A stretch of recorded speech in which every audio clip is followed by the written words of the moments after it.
So this game was played several years ago. I was playing against an engine, not a very good engine, but still pretty strong. And the game went d4, knight f6, c4, and here I played the Budapest Gambit with e5. And the best way to refute a gambit is to accept it.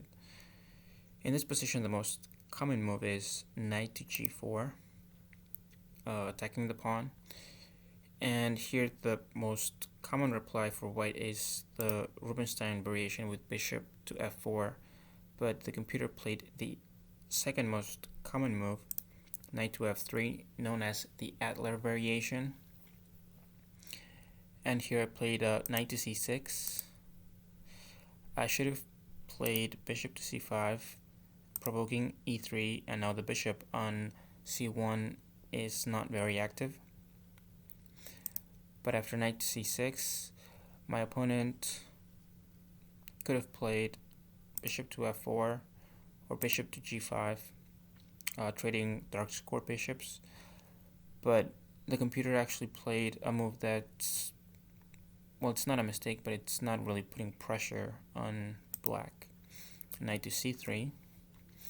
Now I went bishop to c5, provoking e3. And here I played a novelty, which is just a bad move. That's why it's a novelty.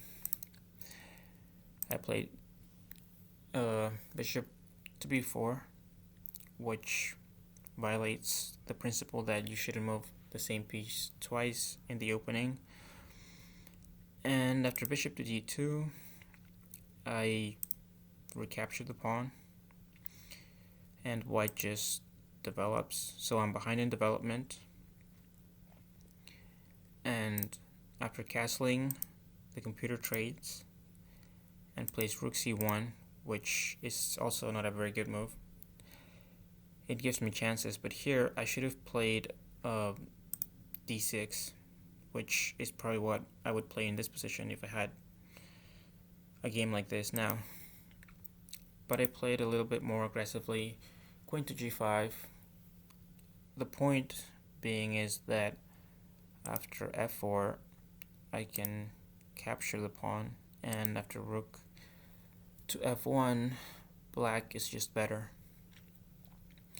So after queen to g5, my opponent castles.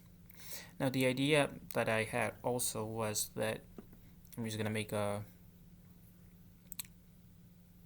bad move for white for a second.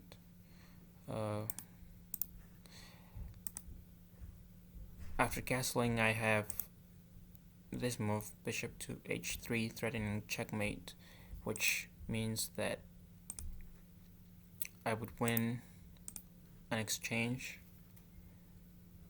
Say, so, this was kind of my idea, but it doesn't really work. So after castling, we think that castling is a defensive move, that it's just not really attacking anything, it's not threatening anything. But actually after this move, there is a threat. Before,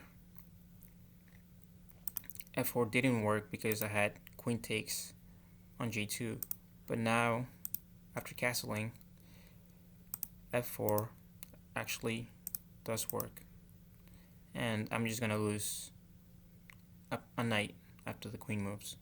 So in this position I just resigned. So the key takeaway from this game is that even if you see a move that doesn't look like it's aggressive, you should always ask yourself if there is a threat in the position, because sometimes there is. Thank you for watching.